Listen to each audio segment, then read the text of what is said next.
오늘 말씀은 에베소서 5장 8절에서 14절의 말씀입니다. 에베소서 5장 8절에서 14절입니다. 우리 한 절씩 교독하도록 하겠습니다. 너희가 전에는 어둠이더니 이제는 주 안에서 빛이라. 빛의 자녀들처럼 행하라.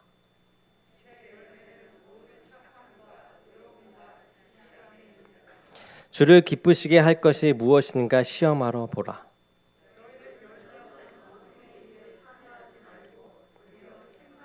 그들이 은밀히 행하는 것들은 말하기도 부끄러운 것들이라.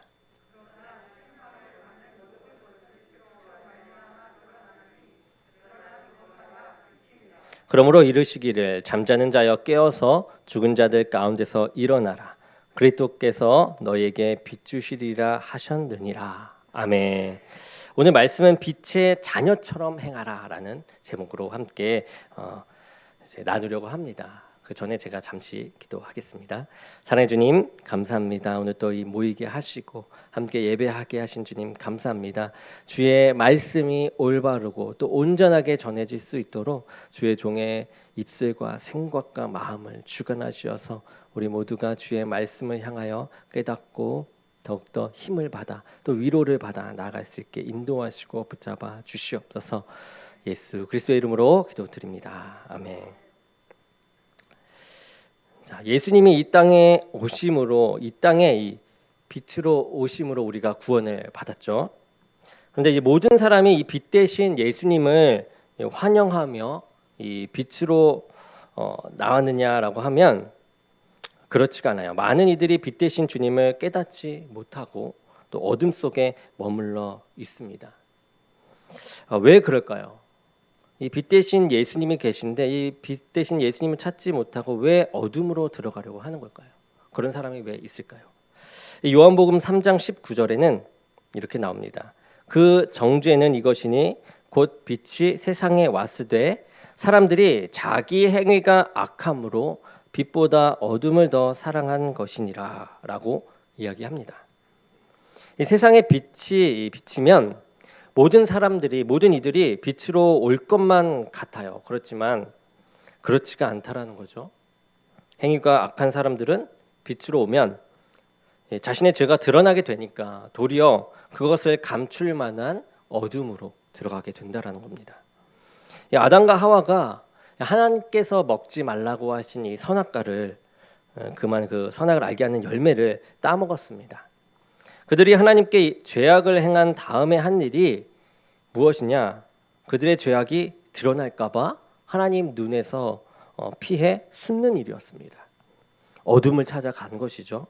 이 죄는 이 빛 대신 하나님을 싫어해요. 그래서 하나님과의 관계를 멀리하며 어둠에 머물게 합니다. 오늘 말씀을 보게 되면 이 바울이 에베소 교인들이 예수님을 믿기 전에 어둠이었다라고 말하고 있는 내용입니다. 이 어둠 속에 있는 사람들은 어떻게 보면 우리는 빛 가운데 있으니까요. 참 주의 말씀으로 비춰보면 참 무지해 보입니다. 이제 겨울에 한파로 인해서 전기 공급이 중단되었을 때가 있었다고 합니다. 전기불이 없어 빛이 없는 밤을 지내는 시간을 보냈다라고 해요.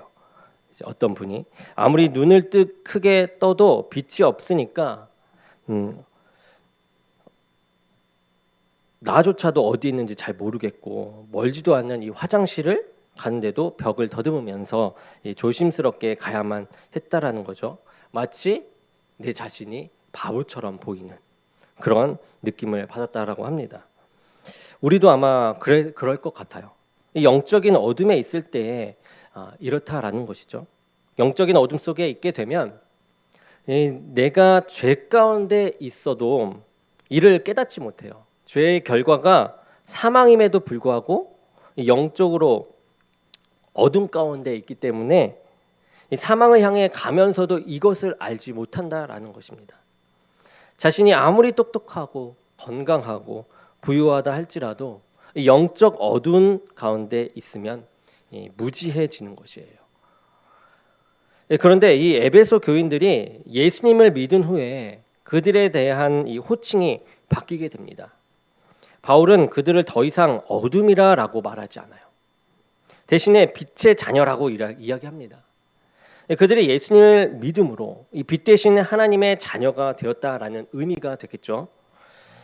저와 여러분도 마찬가지입니다. 이 요한복음 1장 12절에 이렇게 나와요. 우리가 너무나도 잘 아는 말씀, 영접하는 자, 곧 그 이름을 믿는 자들에게는 하나님의 자녀가 되는 권세를 주셨으니 라고 나옵니다. 하나님은 이 빛이시기 때문에 하나님의 자녀는 곧 빛의 자녀가 되는 것이죠. 이 빛의 자녀는 이 빛이신 하나님 아버지께로부터 나오게 되어 있습니다. 이 더러운 죄가 드러나고 회개함으로 죄의 문제를 해결받게 되는 것이죠. 빛의 자녀는 하나님 아버지 앞에 나와서 예배하는 것을 기뻐합니다. 지금의 여러분들처럼요. 그리고 하나님과의 이 친밀함을 소중하게 여기기에 하나님의 말씀을 듣고 기도하는 시간을 포기하지 않아요. 이제 바울이 이 빛의 자녀가 된 이 에베소 교인들에게 요구하는 것이 있습니다. 어떻게 얘기합니까? 오늘 제목처럼 빛의 자녀들처럼 행하라 라고 하는 것이에요. 저와 여러분들도 이 예수 그리스도를 믿음으로 빛의 자녀가 되어야만 합니다. 또 되었으면 합니다. 그리고 우리가 빛의 자녀인지 아닌지는 우리의 행함을 통해서 증명되어야 합니다. 열매를 통해서 알 수 있다라는 것이죠. 이 빛의 자녀라고 말하면서 이 하나님 아버지의 관계가 시원하지 않고 또 죄악을 즐겨이 행하면서 이 빛의 자녀로 나아간다라는 것은 합당하지 않는 모습이고 합당하지 않는 삶이 되는 것이죠. 바울은 빛의 자녀들처럼 행하는 것이 무엇인지 구체적으로 말하고 있습니다. 제가 자꾸 빛하니까 이 빛을 졌다의 빛이 아니라 아시죠? 네. 그것은 곧 이 빛의 열매인 모든 착함과 의로움과 진실함으로 행하는 것이에요. 그리고 이 세 가지 가치는 서로 별개가 아니라 서로 어우러져 있습니다. 그래서 빛의 열매를 이루게 되어 있어요. 이 세 가지 착함과 의로움과 진실함이요. 이 오늘 말씀을 통해서 우리가 얼마나 이 빛의 자녀로서 이 열매를 맺는 삶을 살아가고 있는지 또 살아가는지 한번 보려 합니다. 먼저는 빛의 자녀는 모든 착함과 열매를 맺어야 합니다. 요즘 이제 연애 상대로 보면 나쁜 남자를 좋아하는 분들이 있다라고 하죠. 있습니다. 그분들은 자신을 막대해주는 남자의 그 터프함에 매력을 느낀다라는 사람이에요. 그런데 이 나쁜 남자를 좋아하는 분들이 조심해야 할 것은 나쁜 남자 중에는 사귀는 여자를 좋아하지만 그 표현 방법이 좀 거친 사람이 있고 또 어떤 나쁜 남자는 그냥 나쁜 사람일 수도 있는 것이죠. 그냥 나쁜 남자에게 걸리면 더욱더 큰일입니다. 그렇죠. 그렇지 못하고 좋아하지만 그렇게 표현하는 것도 조금 큰일이 되겠지만 나쁜 남자의 의미가 좀 다를 수 있겠지만 그런데 이 빛의 자녀는 어떤가요? 모든 착함으로 행하는 사람입니다. 착함을 행하는 사람이에요. 빛의 자녀가 착하게 행할 수 있는 그 이유는 바로 이 아버지 하나님께서 선하시기 때문이에요. 마가복음 10장 18절에 보게 되면 예수님께서 길을 가실 때에 어떤 사람이 예수님께 달려와서 꿇어 앉아서 묻습니다. 선한 선생님이여, 내가 무엇을 하여야 이 영생을 얻겠습니까? 라는 이야기를 하는 거예요. 영생에 대한 이야기를 합니다. 이때 예수님께서 그에게 대답하죠. 내가 어찌하여 나를 선하다 일컫느냐? 하나님 한 분 외에는 선한 이가 없느니라. 이 사람은 영생에 대해서 묻고 있는데 예수님은 선하다고 왜 나한테 하느냐? 이 얘기를 합니다. 예수님은 이 죄가 없으신 분임에도 불구하고 스스로를 선하다고 하지 않으셨어요. 왜냐하면 절대적인 선의 기준은 누구에게만 있기 때문입니까? 하나님에게만 있기 때문이에요. 그런데 만약 사람들 중에서 자기 자신을 아주 선한 존재처럼 여긴다라고 하면 뭔가 그것은 착각하고 있는 것입니다. 그러니 자신을 너무 선한 존재로 여기지 마시고 도리어 내 죄성을 늘 살피는 지혜를 가지시기 원합니다. 그렇다면 하나님의 선하심이 우리에게 어떻게 나타났냐? 나는 이렇게 선하지 못한데 그 선하심이 나한테 어떻게 나타나겠느냐? 하나님은 죄인된 사람을 살리시기 위해서 십자가에서 자신의 이 독생자 예수 그리스도를 죽이심으로 하나님의 이 선하심을 드러내 주셨죠. 악은 나 자신의 유익을 위해서 다른 이들을 희생하여 그것이 악입니다. 나 자신을 위해서만 움직이는 게 악이에요. 선은 다른 이들의 유익을 위해서 나 자신을 희생합니다. 이것이 선입니다. 이 성경에 착한 사람으로 누가 나오냐? 아브라함을 들 수가 있어요. 창세기 13장에 보면 아브라함과 조카 롯이 자신들의 고향인 이 갈대아 우르를 떠나서 하나님께서 지시하시는 땅으로 함께 다녔습니다. 그러다가 베델에 이르게 되었죠. 그런데 그곳에서 아브라함의 이 가축의 이 목자와 롯 가축의 이 목자 사이에 다툼이 일어납니다. 그 이유가 아브라함과 이 롯의 이 가축들이 너무나도 많아져서 함께 이 가축들을 먹이기에 목초가 먹을 것이 넉넉하지 않았다라는 거예요. 동물들이 먹을 것들이 가축들이 먹을 게 넉넉하지 않았다라는 거죠. 그때 아브라함은 자신이 나이가 많고 가족의 어른이기도 하고 자신의 마음대로 할 수 있었음에도 불구하고 그렇게 하지 않죠. 도리어 그는 롯에게 이렇게 말합니다. 우리가 한 친족이니 싸우지 말자. 그리고 내 앞에 온 땅이 있으니 내가 가고 싶은 곳을 너가 먼저 선택해라. 그래서 나를 떠나라. 내가 좌하면 나는 우하고 네가 우하면 나는 좌하리라 라고 이야기합니다. 이 아브라함은 조카 롯을 위해서 가장 좋은 이 목초지를 선택할 수 있는 기회를 이 롯에게 양보한 것이에요. 아브라함에게는 조카 롯을 위해서 자신이 이 손해를 볼 만한 선한 마음을 지금 가지고 있는 것이죠. 그리고 이 선함은 악을 대하는 태도에서도 나오게 되는데 이 로마서 12장 17절에 보면 이렇게 나옵니다. 아무에게도 악을 악으로 갚지 말고 모든 사람 앞에서 선한 일을 도모하라라고 이야기합니다.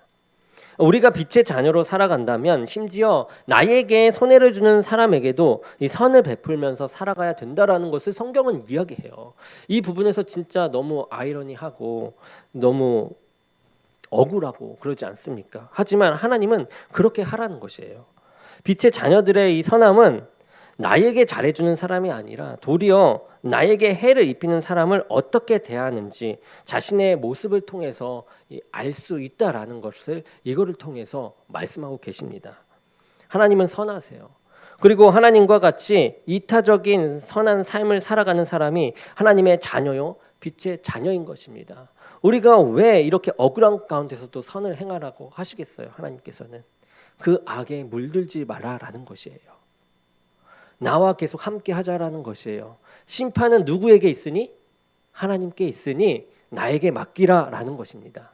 나는 오로지 주의 말씀 가운데 선을 행하며 주와 동행하자, 나와 동행하자라고 하나님께서 말씀하시기 때문에 착한 일, 선한 일을 함께 하자라고 하시는 것이에요. 그것이 빛의 자녀인 것입니다.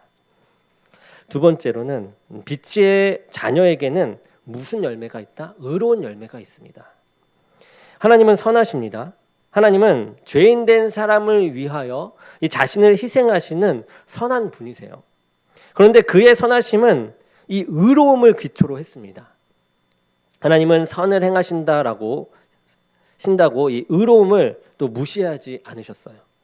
죄인된 사람을 구원하시기 위해서 이 사람이 지은 죄의 대가를 대신해서 치러야 할 사람이 필요했죠. 그래서 하나님은 독생자 예수님을 통하여서 그 죄의 대가를 치르셨고 그 의를 이루십니다. 이 고린도후서 5장 21절에 하나님이 죄를 알지도 못하신 자로 우리를 대신하여 죄를 삼으신 것은 우리로 하여금 저의 안에서 하나님의 의가 되게 하려 하심이라.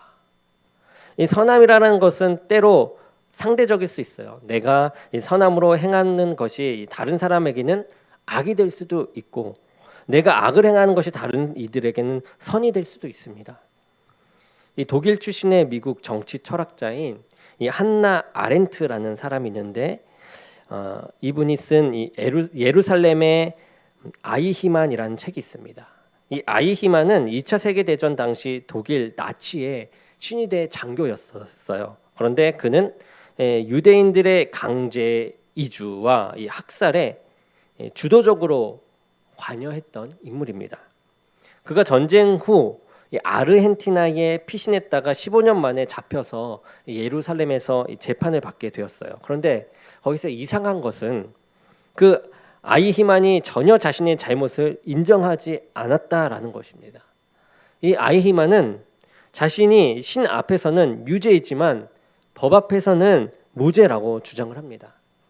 그는 내 아이의 사랑스러운 아버지였고 단지 충실한 국가 공무원이었을 뿐이다라고 이야기하는 것이죠.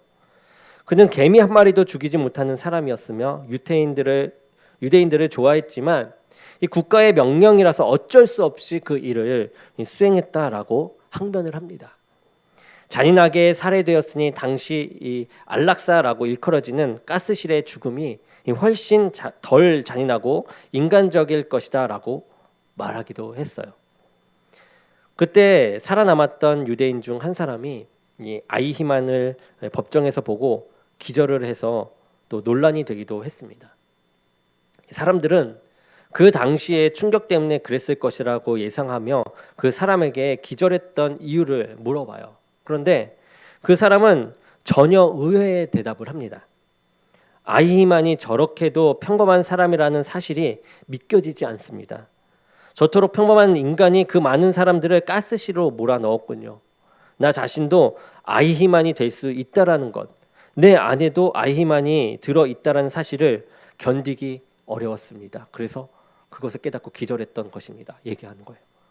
이 아이히만은 독일의 나치의 입장에서 보면 착한 사람이었어요.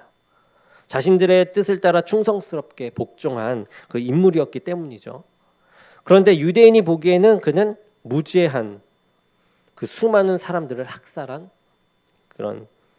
학살하는데 가담한 사람이요, 자신의 잘못을 깨닫지도 못하고 책임지려도 하지 않는 극악의 사람이었다라는 것이죠.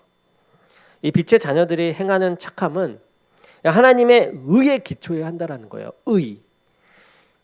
의로움의 열매를 맺기 위해서 성도는 하나님께서 보시기에 착하고 의로운 것인지를 분별하는 지혜가 필요한 것입니다. 우리가 그런 거 있잖아요. 선한 거짓말, 착한 거짓말.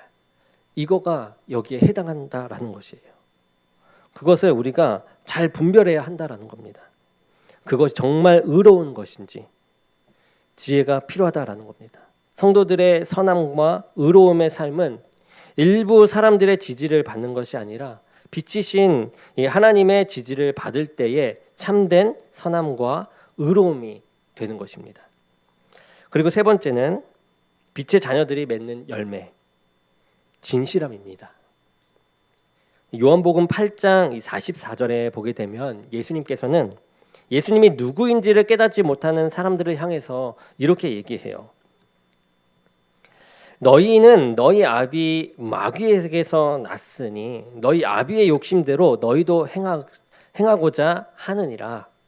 그는 처음부터 살인한 자요, 진리가 그 속에 없으므로 진리에 서지 못하고 거짓을 말할 때마다 내 것으로 말하나니 이는 그가 거짓말쟁이요 거짓의 아비가 되었음이라.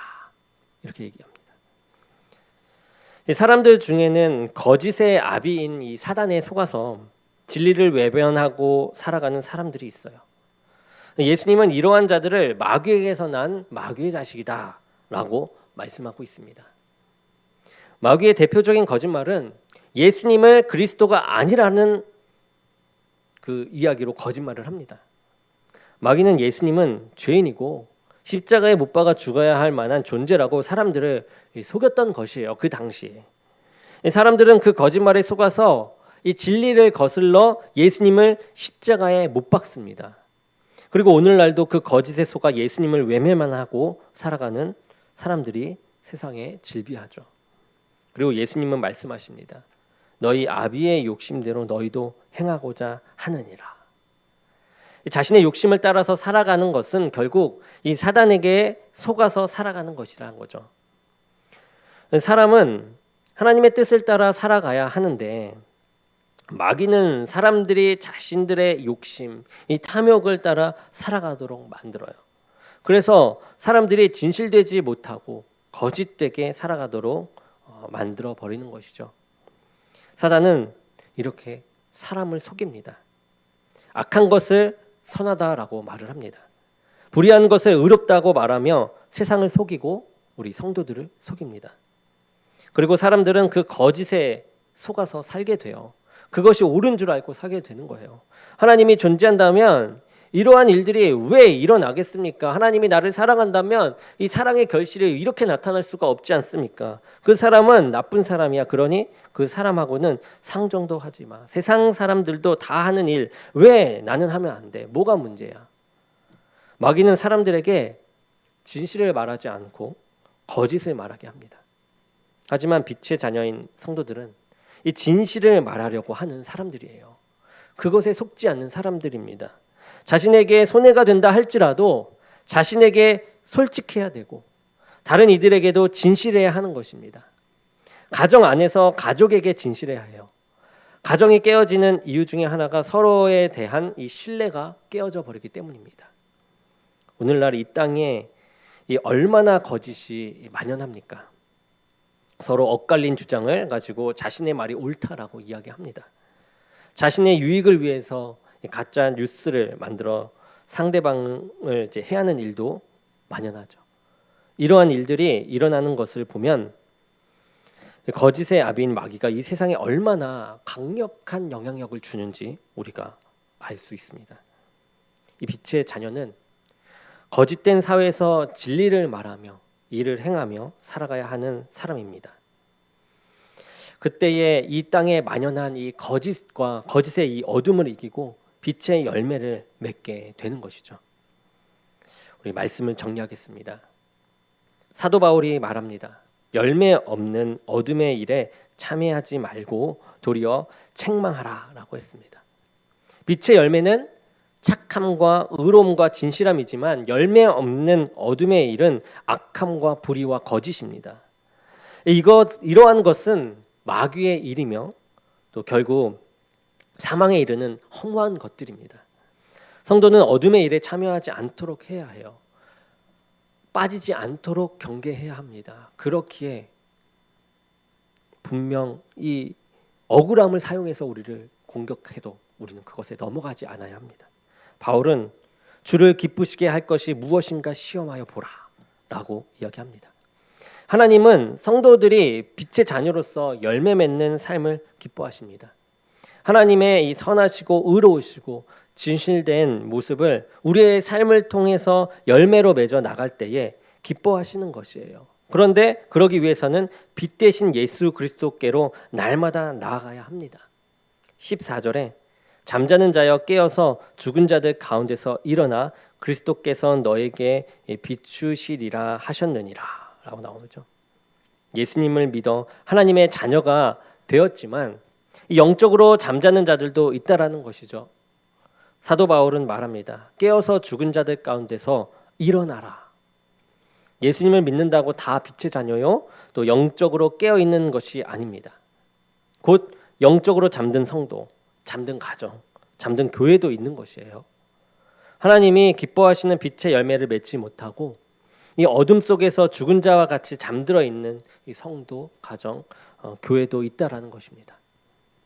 우리가 이 빛의 자녀로 살아갈 수 있는 것은 이 빛 대신 주님께로 날마다 가까이 나갈 수밖에 없는 것이에요. 이 성탄의 계절에 우리 이 성탄을 지나 우리 지금 새해를 맞이해서 이제 부활을 기념하고 나아가는 우리 이 계절에 그 누구보다 예수 그리스도를 가까이 하는 삶을 살아가기를 원합니다. 예배하는데 힘쓰시고 또 말씀과 기도로 주님과 만나며 나아가시기 바랍니다. 그래서 잠자던 우리의 영혼이 깨어지고 하나님을 기쁘시게 하는 빛의 열매를 맺는 삶이 되기를 원합니다. 그러니까 예수 그리스도, 오늘 유초등부 안에서도 죄에 대해서 이야기하면서 예수 그리스도를 강조했는데요. 예수 그리스도가 왜 강조대안인지 이 절기를 통해서도 알 수 있지 않냐라고 하면서 이야기했습니다.